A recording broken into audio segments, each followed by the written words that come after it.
Hello, fine peoples. Today we're going to be talking a little bit about number magic and where that all evolves from, and a little bit about Pythagoras, how the Jewish folks interpreted it, and then earlier than Pythagoras, in the Greek areas, when they started to develop the mysticism of numbers.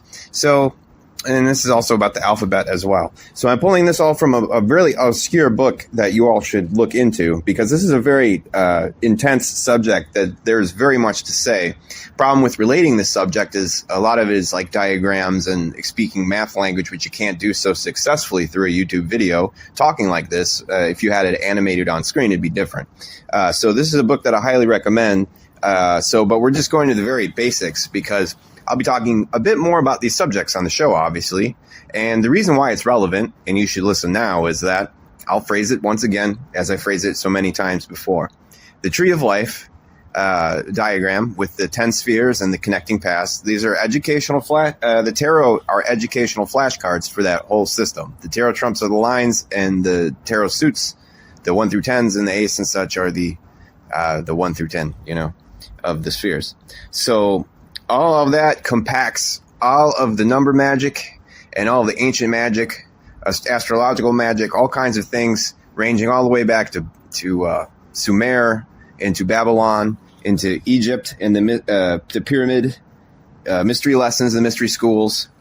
So this is just a quick primer on what's going on here, to wet your whistle for future broadcasts and maybe put some of this in perspective just quickly. So we're just going to begin with this book, and again, it's called The Greek Kabbalah by Kieran Barry, Kieren, last name Barry, and the subtitle is Alphabetic Mysticism and Numerology in the Ancient World. So this is from Chapter 2, The Alphabet is Number.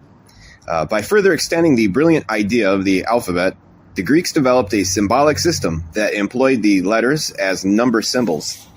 In the early history of all the great cultures of the ancient world, including Egypt and Mesopotamia, counting was accomplished by representing each unit with a single symbol repeated a set number of times.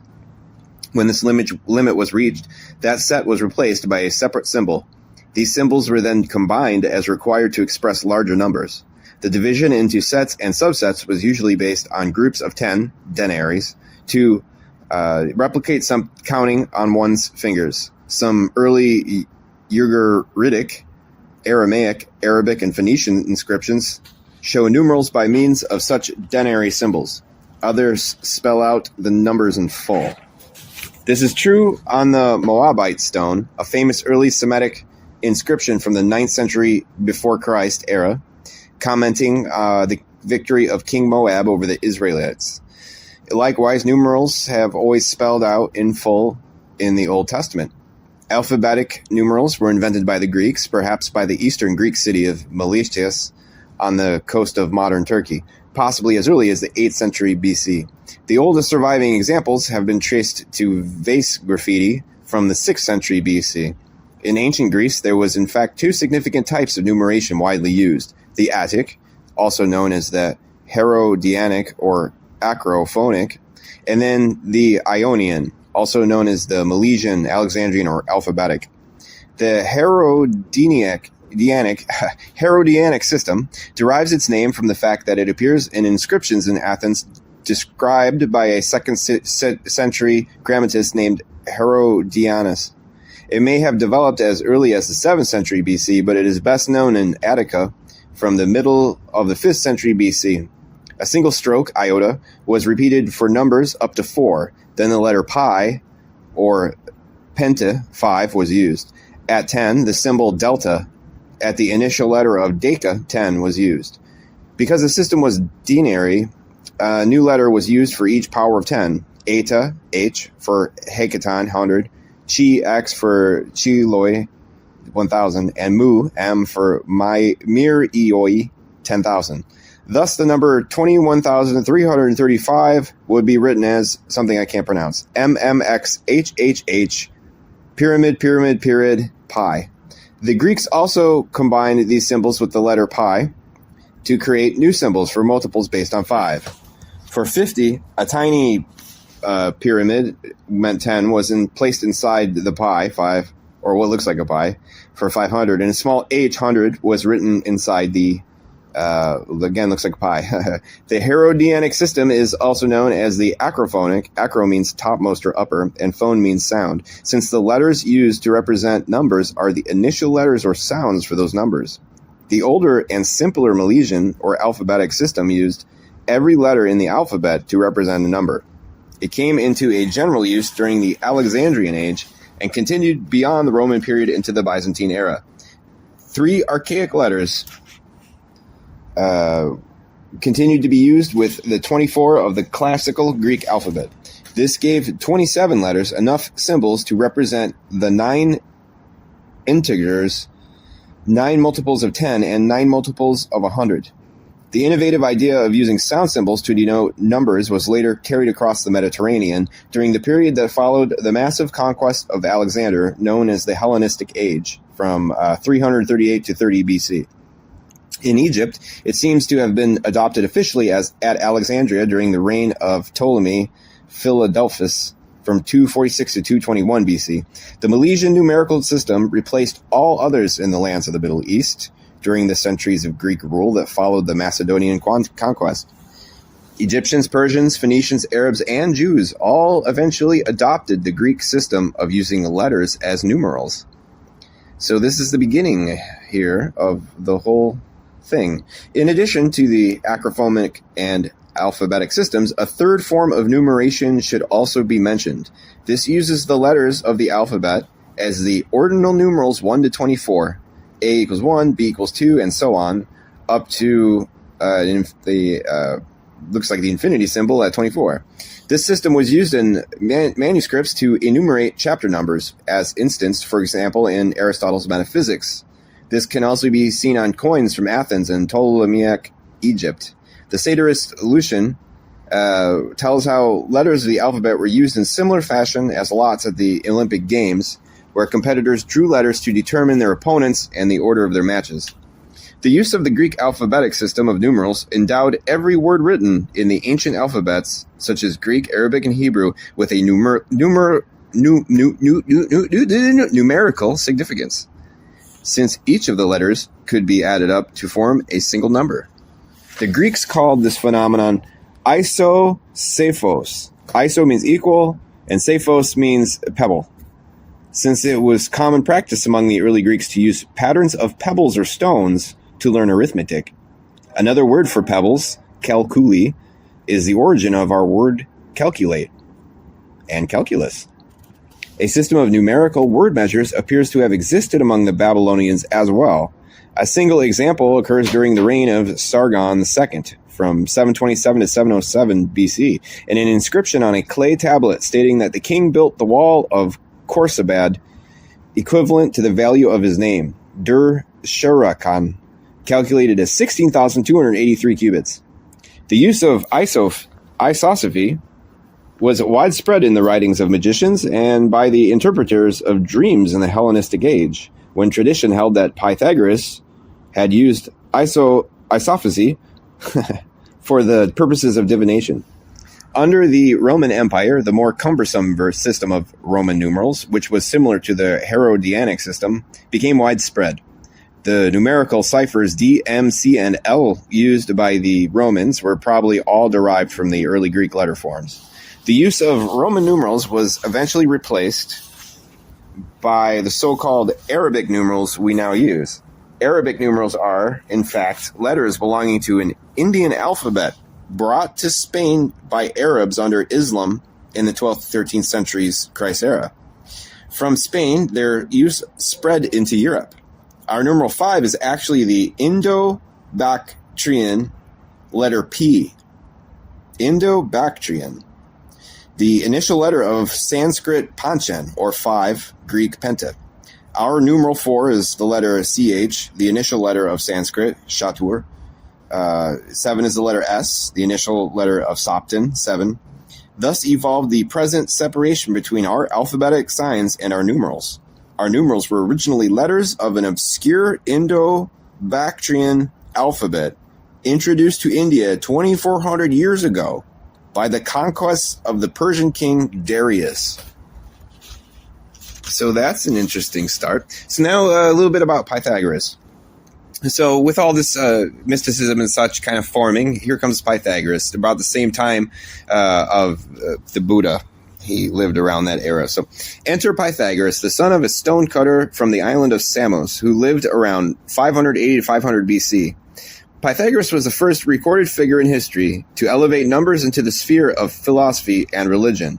And it's worth noting right now that his ideas were officially incorporated by the Druids of the Celtic lands.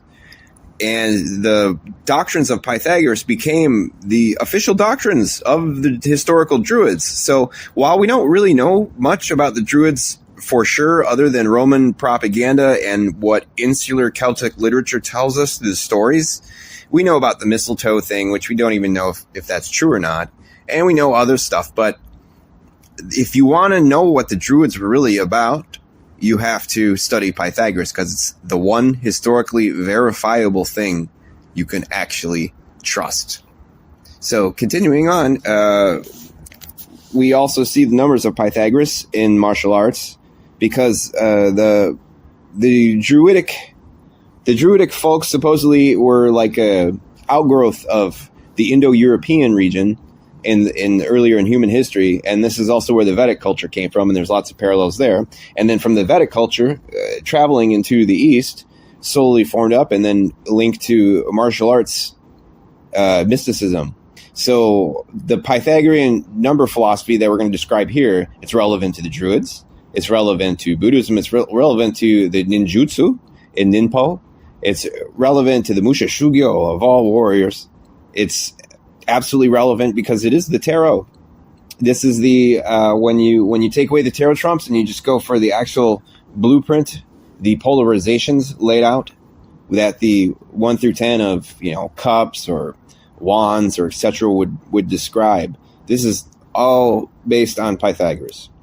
So Pythagoras left no major writings behind himself, but we have biographies of his life from later writers and also from his own students. And a lot of the major writings that he did in his time were replicated and recorded once again by people who were after him because he left such a legacy that it had so many students, etc. So it's sort of one of these cutoffs. But there are the so-called golden verses of Pythagoras, sayings preserved by the Neoplatonist Hierocles of Alexandria, a contemporary of Proclus. Pythagoras reputedly formulated the famous theorem that the square of the hypotenuse of a right-angled triangle was equal in area to the sum of the squares of the other two sides, although in fact this was already well known in Egypt and Mesopotamia. He is also reputed to have studied the connection between music and number, probably noting the mathematical correlation obtained by stopping a lyre string at various points along its length.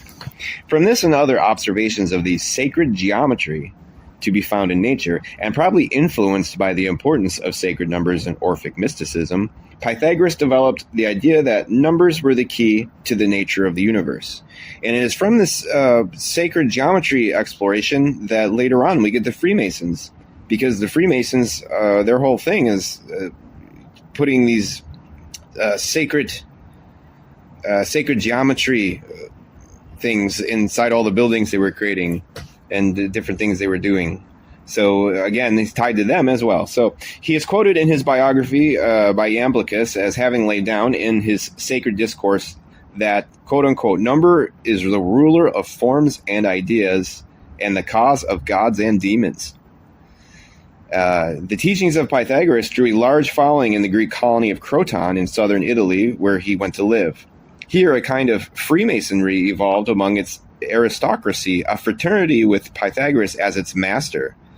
So he became sort of like the strange, you don't want to say cult leader because he's pushing math, but if there was a cult leader based upon math that took over his own island like a dictator, but he didn't want to control anybody, he just wanted to learn. He was known all over the ancient world as like a living philosopher. So anyway, its members dominated the politics of Croton until they were massacred in a riot long after Pythagoras had died. So his cult, quote unquote, the math cult, Yeah, they got wiped out. His followers, however, spread the principles of Pythagoras' thought to other parts of the Greek world. The learned Aristotle, 384 to 322 BC, who studied under Plato at Athens and later served as tutor to Alexander the Great, said in his Metaphysics, quote unquote, Pythagoreans applied themselves to mathematics and were the first to develop this science, and through studying it, they came to believe that its principles are the principles of everything. And since numbers are by nature first among these principles, and they fancied that they could detect in numbers to a great extent that in fire and earth and water, many analogs of what is and comes into being, such and such a property being justice, and such soul or mind, another opportunity, and similarly, more or less, with all the rest. And since they saw further that the properties and ratios of the musical scales are based on numbers, and since it seemed clear that all the other things in nature were modeled upon numbers, that numbers are the ultimate things in the whole physical universe, they assumed the elements of number to be the elements of everything, and the whole universe to be a proportion or number. The Pythagoreans viewed the numbers from 1 to 10 as the primordial powers that form the base of all possible numbers. And these are the bubbles of the tree of life. Aristotle expresses these 10 principles in 2 columns of related qualities: limited and unlimited, odd and even, one and plurality, right and left, male and female, resting and moving, straight and crooked, light and darkness, good and bad, square and oblong. The number 1 was identified with the Creator, and so represented male and strength. 2 represented the female and weakness. 3 was the number of the whole, beginning, middle, end. 4 portrayed righteousness and stability. 5 was marriage as the combination of odd and even, male and female. 6 represented wholeness, peace, and sacrifice. 7 was identified with joy, love, and opportunity. 8 indicated steadfastness and balance, while 9 signified completion. The Pythagoreans regarded the sacred number 10 as especially sacred. In tarot, of course, we have the 10, which is the end of all the regular suits, and then, of course, it's the wheel of fortune on the when it's in motion, because the trumps represent the motion, the energy coursing through what was just described previously. So the decad was pictorially represented in the form of a 4-tiered triangular pattern of 10 dots known as the tetractys, a sacred symbol upon which oaths were sworn. The tetractys, from tetra, 4 after its 4 levels, was drawn as such, which I cannot replicate using my voice.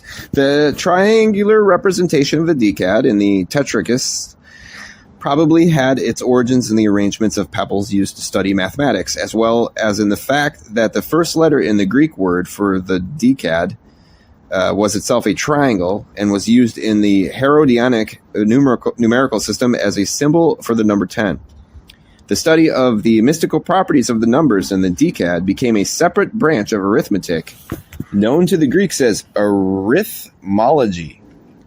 Arithmology dealt with attributes, epithets, and magical powers of these numbers, and identified them with a variety of animate and inanimate objects, as well as with gods and goddesses. There are frequent references to arithmology in the Timaeus of Plato, and numerous accounts of it, including 3 books devoted wholly to the subject, have survived in more or less complete form. As will be apparent to those familiar with the Hebrew Kabbalah, the 10 Sephiroth are nothing other than abstract forms of Pythagorean decad, further dramatic evidence of Greek influence on the entire school of it. In astronomy, the Pythagoreans recognized the Earth, the Sun, the Moon, 5 other planets, and the sphere of the fixed stars, as well as a supposed counter-Earth, revolving on the far side of a central fire at the heart of the universe, thus completing the sacred number 10. The distances and speeds of the planets' orbits created a harmony known as the music of the spheres that sounded to human ears like silence. An interesting account of Pythagorean cosmogony and the music of the spheres has been preserved by the Roman lawyer and statesman Cicero in Dream of Scipio, a work similar in many respects to the myth of error found in The Republic by Plato, which provides us with the earliest discussion of astronomical matters. The intimate connection between letter and number made by the Greeks meant that the letters of the alphabet automatically inherited Pythagorean numerical symbolism. According to the biography of Pythagoras written by the eminent Neoplatonist Iamblichus, this enabled Pythagoras to invent divination by isopsephy, known today simply as Pythagorean numerology. Thus, he taught to an elderly Scythian priest of Apollo by the name of Abaris. And this is what it says. Abaris stayed with Pythagoras and was compendiously taught physiology and theology. And instead of divining by the entrails of beasts, he revealed to him the art of prognosticating by numbers, conceiving this to be a method purer, more divine, and more kindred to the celestial numbers of the gods. The identification of number with the divine is also attributed to the Pythagoreans, as we know from the Greek historian Plutarch in his work on Isis and Osiris. He says, I myself believe that when these people called the monad Apollo, the dyad Artemis, the hebdomad Athena, the quote-unquote virginal prime number, and the first cube Poseidon, it is like what it is established and assuredly enacted and written in sacred rites. This list of correspondences is much expanded in a work of the 4th century called The Theology of Arithmetic, commonly attributed to Iamblichus. In fact, the text is more a series of notes preserved by Iamblichus and has been derived largely from a treatise on arithmology by the famous Pythagorean mathematician Nicomachus of Gerasa from 100 Christ era, whose Introduction to Arithmetic, the first book to use Arabic numbers, became a standard textbook for 1,000 years. The monad is here variously described as akin to Zeus, Prometheus, and Chaos. The dyad is the muse Erato, love, and also Isis, justice, nature, and Rhea. The triad is Prudence and Hecate, or Hecate, the goddess of the moon, with its 3 faces. The tetrad is justice. Heracles, the 4 elements and the 4 seasons. The pentad is Nemesis, providence. Aphrodite, justice, Pallas, and Aether. The 5th element, or quintessence, is that. And the hexad is harmony, the universe. Since cosmos by isophacy equals 600, whose root is 6, and the muse Thalia, abundance. The heptad is Athena, and is the virgin prime number and chance. The octad is the muse Euterpe, quote-unquote delight, and thus changeable, Eutriptos, in nature. And the Ennead is variously Oceanus, Prometheus, Hephaestus, Hera, and Hyperion. The connection between deities and numbers was also made by the Babylonians, who attributed the number 20 to Shamash, or Utu, the god of the sun, 30 to Sin, the moon god, 40 to Ea, or Enki, the god of the water, 50 to Bel, the patron god of Babylon, and 60 to the sky god Anu. Pythagoreanism was to have a major influence on later Greek philosophy. The very word philosophy was, in fact, coined by Pythagoras, who was the first to describe himself as a quote-unquote lover of wisdom, Philosophus. This is where philosopher comes from. Not only does the tarot and all magic, number magic, and all this spring from this dude, but also philosophy. So Pythagoreanism is also formed the basis of Platonism, which is people that followed Plato long after he was gone. So late in the Hellenistic age, it enjoyed a renaissance in what became known as Neo-Pythagoreanism. So he had his huge comeback, pretty much about 20 years before, right around the time of Jesus Christ. Because that was part of the thing. When the Romans had to really decide what religion they're going to push, that's all under their control. Did they go with the Jewish people? Did they go with the Pythagoras / Hermetic people, which are a threat to them? Or do they just put the stamp of Christianity on everything and say, it's either this or else? because they didn't want the Jews to be the official language because they were Rome. That was never going to happen. So that's a part of it. So understand the part of the rush to make Catholicism the branch, the thing that forced Christianity and Catholicism all over Europe was fear of Pythagoras. They didn't see him as a witch, but they knew how powerful he was. They saw him as like this crazy magician guy. Even long after he was dead, he was always a threat to them. And he's still, quote unquote, a threat to, the dictatorships of the world, any kind of system. So anyway, so Pythagorean doctrines flourished again in this form of Neoplatonism. An amalgam of Pythagoreanism and Platonism developed in the 3rd century by Plotinus. And the 3rd century where this pops up, this is sort of like the pagan Renaissance. This is right because it was in 313 AD that the Roman emperor said, everything that's pagan, everything's magic, it's all illegal and we'll kill you, like you're Christian or else. And if you're a Jew, okay, whatever, we're just going to leave you alone or fuck with you if we want because it was Rome. It's, So understand all this is in the background again. So this is the fun skeleton closet of Roman society, ancient Rome. So anyway, in all its various forms, the number mysticism of Pythagoras and his followers continues to recur throughout the history of the evolution of the Kabbalah and through magic and ceremonial magic, throughout the Golden Dawn, throughout left-hand path, throughout right, like everything you can think of, it still touches it. And it must be acknowledged as the ultimate origin of so much of this stuff. So now we're going to just talk about the Jewish people and a bit about how they adopted all of this slowly but surely. So this is again, this chapter, this book, once again, write it down. It's called The Greek Kabbalah, Kabbalah with a Q. It's by Kieran Berry, and the subtitle is Alphabetic Mysticism and Numerology in the Ancient World, with a picture of Abraxas or Abrasax on the cover. And that's another magic secret you really got to look into, is this Abraxas character. This is very important.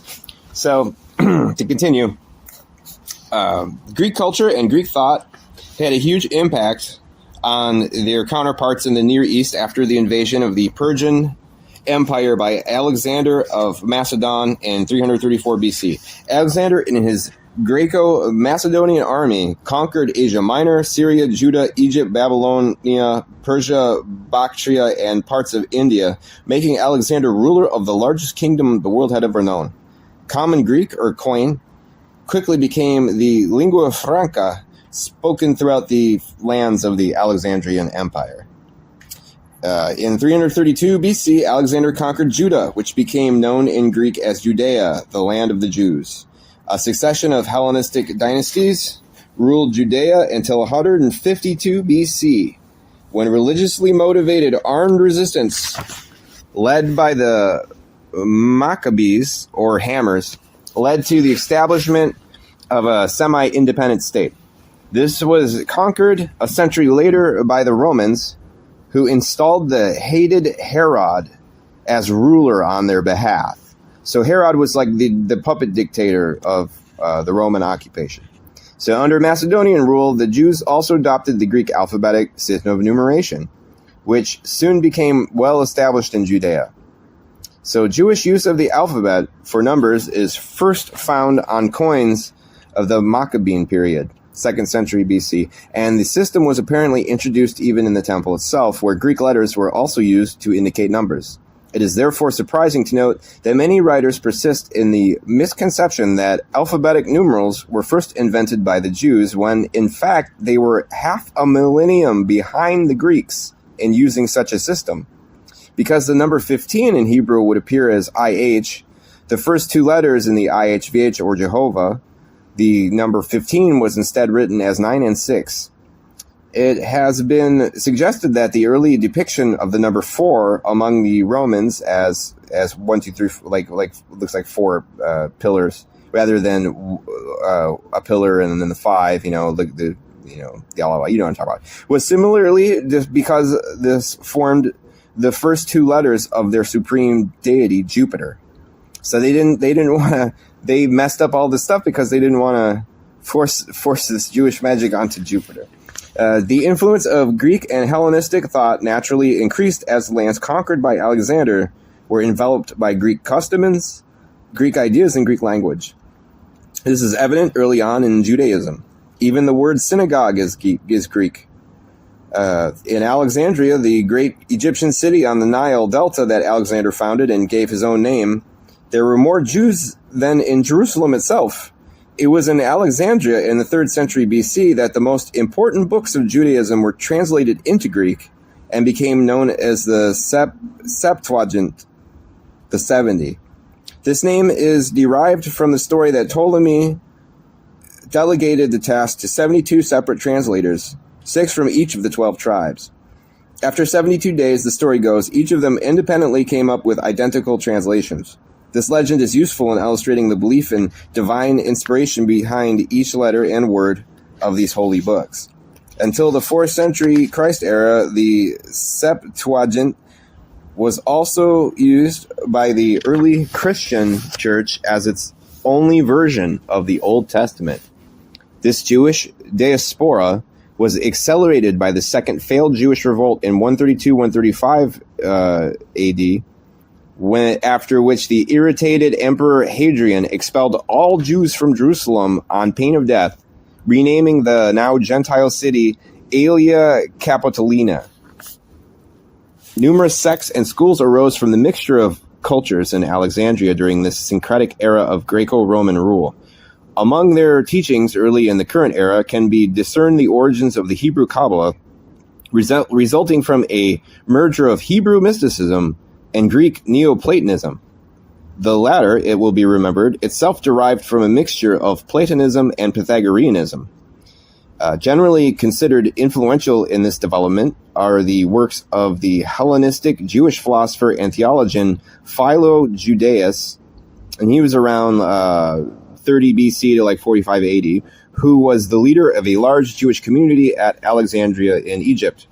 It was Philo who first applied Neo-Pythagorean traditions to Hebrew scriptures, and so introduced the Greek idea of scriptural exegesis by number to the Jews.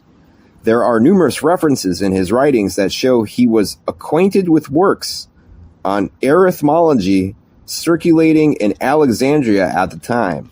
For example, we know that Philo was aware of isosophy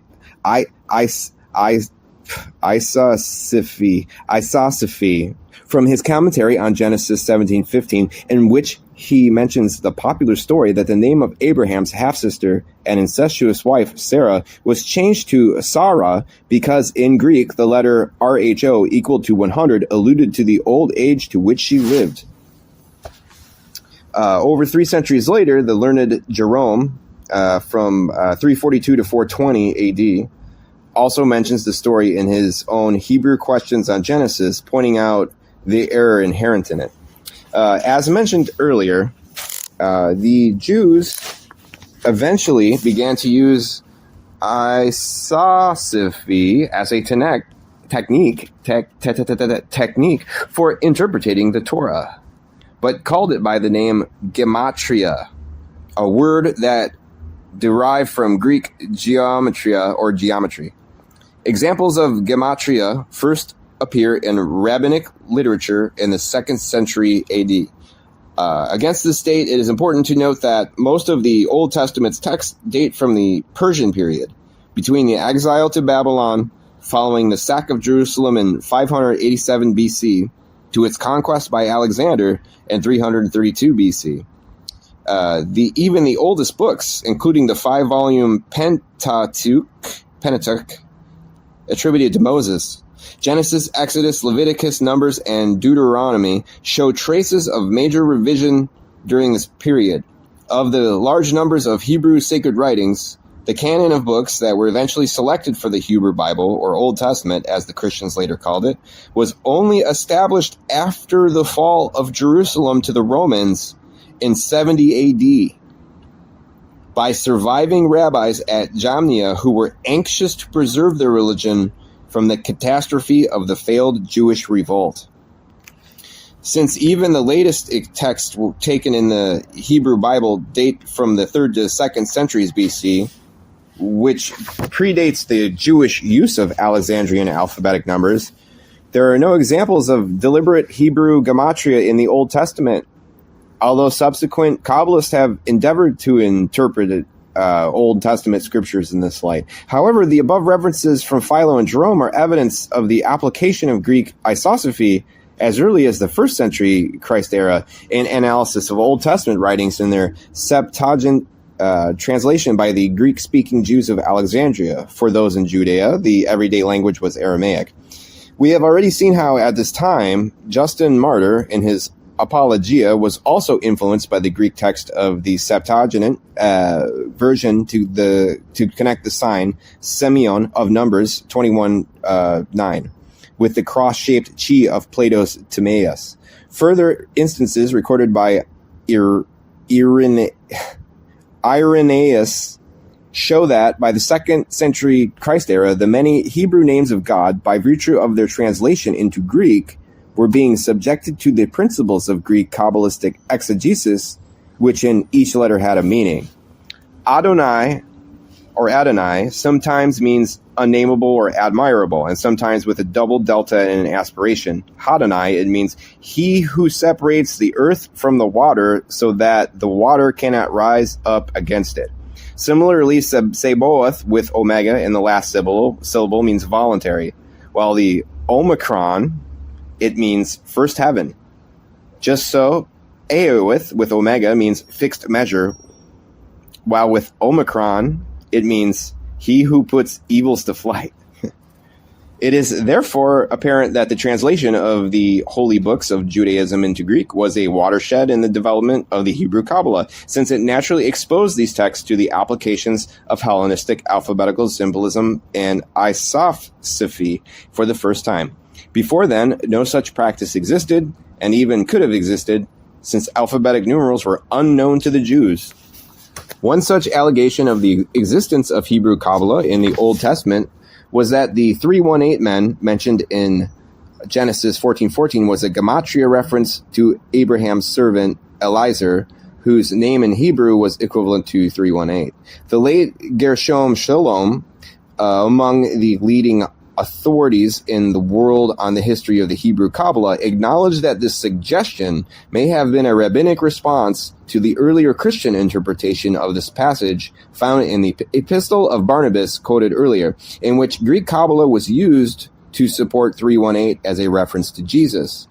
This early example would indicate that the adoption of isopsephy by the Jews as a technique of scriptural analysis may have been due not only to the influence of Neo-Pythagoreans, Neoplatonists, and Gnostics, but also to the Christians, who by the end of the 1st century CE were distinguished from Judaism as a separate sect. In general, however, the only point about which we can be certain is, as Farbridge noted in his work Studies in Biblical and Semitic Symbolism, it was only after the Jews came into contact with Greek philosophy that the symbolism of numbers began to play a really important part in the Jewish interpretation of the Bible. Traces of Pythagorean influence exist in the oldest Jewish Hellenistic work, the Septuagint. Thus, the passage in Isaiah XL26, that bringeth out their host by number, is translated by the Septuagint, he that bringeth forth his array by number. As already mentioned, the earliest surviving Jewish Kabbalistic work, the Sefer Yetzirah, or Book of Creation, was written in a Platonic Pythagorean spirit, probably sometime between the 3rd and 6th century Christ era, certainly well after the Greek Kabbalah was already established. The Sefer Yetzirah sets out each of the 22 letters in the Hebrew alphabet as a symbol with specific meanings and correspondences. These later formed the literal branch of the Hebrew Kabbalah that adopted the methods used by the Greeks and involved the analysis of sacred texts according to the numerical value and symbolical correspondences of each letter. The original attributions to the Hebrew letters found in the Sefer Yetzirah are set out below, which unfortunately you can't read. Subsequently, the order of the planets was roughly reversed, similar to the older Greek system, in which Saturn, as the farthest planet, was connected with the last letter of the alphabet, omega, in the Hebrew alphabet, tau. Although the Sefer Yetzirah contains the only set of combined planetary, elemental, and zodiacal attributions in ancient literature, it would be straining credibility to suggest that the system is unconnected with the previous correlation of letters to the zodiac in Hellenistic astrology, or to the widespread attribution of the 7 Greek vowels to the 7 planets, dating back to the writings of Hippocrates and Aristotle. The author of the Sefer Yetzirah apparently attempted to base these groups of symbolic correspondences upon grammatical considerations, as had been the case with the division of the Greek alphabet by the Gnostics. Since the Hebrew alphabet did not have vowels, as did the Greek, other letters had to be chosen to represent the planets. The author of the Sefer Yetzirah, therefore, selected his own group of 7 special letters to correspond to the number of the planets as the vowels did in Greek, namely the 7 double letters, so called because each of these Hebrew letters could allegedly be pronounced 2 ways. In fact, the suggestion that there is a double pronunciation for the letter Resh is phonetically strained, indicative of a slightly forced fit. The Sefer Yetzirah says, 7 doubles, each has 2 sounds. A structure of soft and hard, a structure of strong and weak, double because they are transposes. Engrave them, carve them, combine them as planets in the universe, days in the year, and gates in the soul. From them engrave the 7 firmaments, 7 earths, 7 weeks. 7 is therefore beloved under all heavens. How? Make Beth king over life, bind a crown to it, and with it depict Saturn in the universe, Sunday in the year, and the right eye in the soul. Make Gamel king, bind a crown to it, and with it depict Jupiter in the universe, Monday in the year, and the left eye in the soul. Make Daleth king, bind a crown to it, and with it depict Mars in the universe, Tuesday in the year, and the right ear in the soul. Make Kaf king, bind a crown to it, and with it depict the sun in the universe, Wednesday in the year, and the left ear of the soul. Make Peh king, bind a crown to it, and with it depict Venus in the universe, Thursday in the year, and the right nostril in the soul. Make Resh king, bind a crown to it, and with it depict Mercury in the universe, Friday in the year, and the left nostril in the soul. Make Tau king, bind a crown to it, and with it depict the moon in the universe, and the Sabbath in the year, and the mouth in the soul. These are the 7 planets of the universe, the 7 days of creation, and the 7 gates of the soul. After making the association between the 7 planets and the 7 double letters, 15 letters of the Hebrew alphabet remained to be ascribed. Unfortunately for the author of the Sefer Yetzirah, the Hebrew alphabet of 22 letters was less well suited to this accommodation than the Greek, since the 12 signs of the zodiac and the 7 planets left only 3 letters for the 5 Aristotelian elements. Earth and ether were, therefore, simply omitted altogether. The 3 remaining chosen elements were attributed to the letters Aleph, Mem, and Shin, which the author, according to his own strange phonetic system, designates as matrice, M-A-T-R-I-C-E, matrice letters. The last 7 letters, called single, were attributed to the signs of the zodiac in their natural sequence. The allocation of the first letter Aleph to the element of air may be based on Greek Kabbalah, in which the equivalent letter A was the initial of the Greek word for that element, A-E-R, as is evidenced in the passage concerning Adam and Zosimus on the letter Omega, quoted earlier. The letter Mem was the obvious choice for water, since water was the meaning of the letter name in Phoenician and Hebrew, reflecting its origin in the Egyptian hieroglyph for water. The third and last Aristotelian element fitted was fire. This was ascribed to the penultimate letter before Tau, namely Shin, meaning tooth. This association is also found in Greek writings, namely Revelation 21:8, where John of Patmos wrote of purification by the tooth of fire. In the Sefer Yetzirah, each of the Hebrew letters is associated with the creative powers of the cosmos. The similarity to the Gnostic teachings of Marcus and Marciones is readily apparent, suggesting that the author of the Sefer Yetzirah was acquainted with some form of this Gnostic doctrine. The Gnostic theory of creation by emanations is reflected in the text, in which the world is prescribed in a series of 10 emanations, or Sephiroth, in turn clearly modeled on the Pythagorean decad. With the greatest respect to this other philosopher, the conclusion is manifestly against the weight of the evidence we now have. Blah, blah, blah. We can agree with him, as does Ronan, on the likely geographical origin of the concept. Blah, blah, blah, blah, blah, blah. All the historical evidence points to the idea originating in Gnostic doctrine, since it appears in the teachings of Marcus, who died around 175 Christ era, and in those Marsanus that also more likely than not predate the Sefer Yetzirah. Gershom Shalom makes no reference at all to Marcus in his Origins of the Kabbalah, or to the text of Marsanus in the Nag Hammadi codices, published only a year before his death. We have seen that the concept of the Greek alphabet taking part in the creation of the soul, or the soul of the world, was also referred to in Neo-Pythagorean and Neoplatonist doctrines of the same period. It is, in any event, impossible to argue a Jewish origin for the collective techniques that we now call the literal Kabbalah, the system of scriptural analysis in which the mathematical and symbolic correspondences ascribed to each letter were applied to sacred texts in the search for hidden meaning, as Theodorus had done in Plato's Timaeus. As Stephen Ronan has pointed out, the Sefer Yetzirah makes no reference to the numerical value or shape of letters, or to any of the other concepts of Kabbalistic exegesis that had long been used by numerous Greek writers. We have seen that these aspects, such as isostasy and other methods, evolved as part of the Pythagorean and Platonic traditions and were not adopted by the Jews until much later, when such techniques were already highly evolved.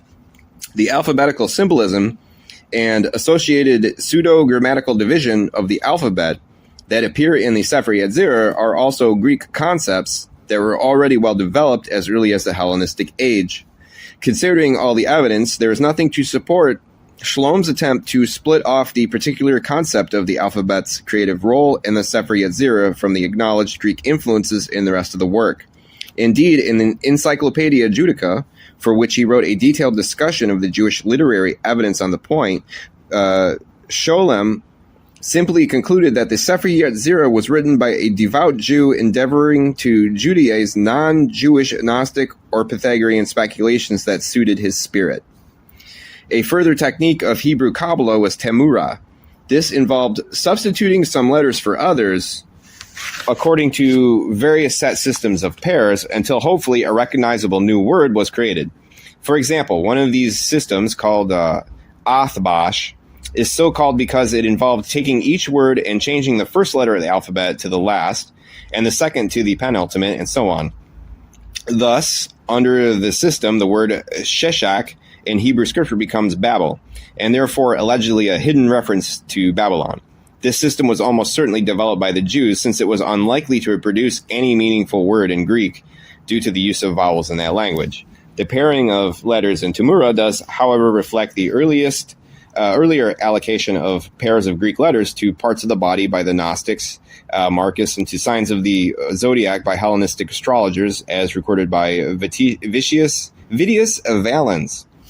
An early example of Temura, cited by Sholem, is found in Hebrew-Greek magical amulet, dating from the 2nd to 4th century AD, that includes a verse from the Hebrew text of Deuteronomy 28:58, but interestingly, even this is in Greek transcription.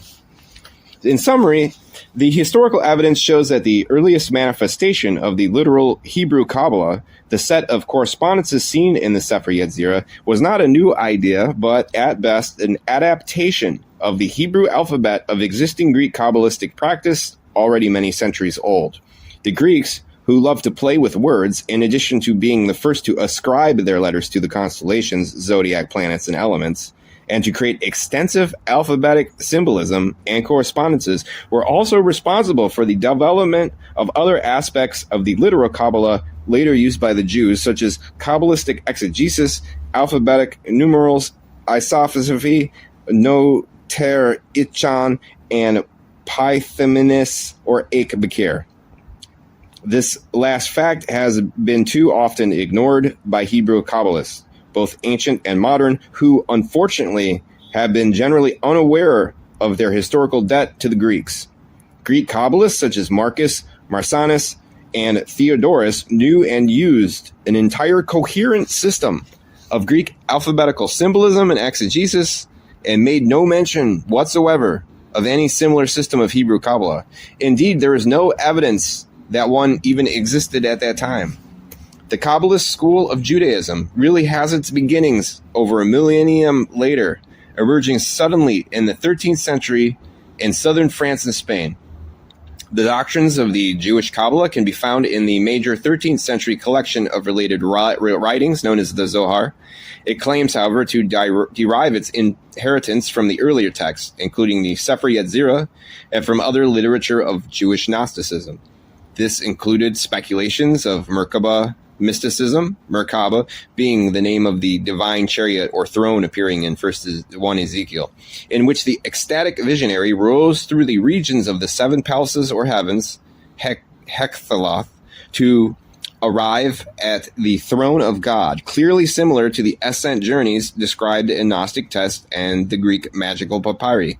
Despite the considerable lapse of time, therefore, the Hebrew Kabbalah of the Middle Ages was linked to earlier tradition by its reference to these texts and subsequent related commentaries. As was indicated in the introduction of this book, the literal Kabbalah we have been discussing is a combination of scriptural interpretive techniques that formed only a small part of the philosophy and doctrines of the Kabbalah as a sect of Judaism. In analysis of the Greek, Gnostic, or other foreign influences on the entire spectrum of the Hebrew Kabbalah, as opposed to what extent that school was evolved from internal speculation within Judaism, is a study outside the scope of this book and a topic on which Sholem and others have already written authoritatively. For other limited present purposes, it is sufficient to note that Hebrew Kabbalist doctrines reached their pinnacle of importance in Judaism in Europe during the Middle Ages.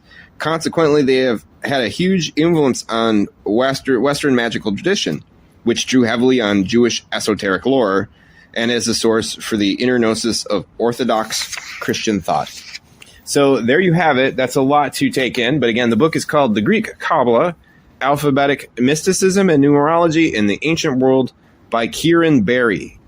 And this is Dr. Zeero once again. Thanks for coming by my show. Please hit the subscribe button. Let people know I exist. Share my videos on Facebook groups. Share my videos on Twitter, on TikTok, whatever. I can't really promote myself because I'm zero. I'm zero. I'm nothing. I'm just a voice. I'm an idea floating out there. And it's, it's the mystery. People got to discover me. They got to be found. They got to be told about me because I'm a secret show. So it's okay. Spread the secret. I just can't spread the secret myself. So, lop-de-dop-de-dop-de-da. Until next time.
you.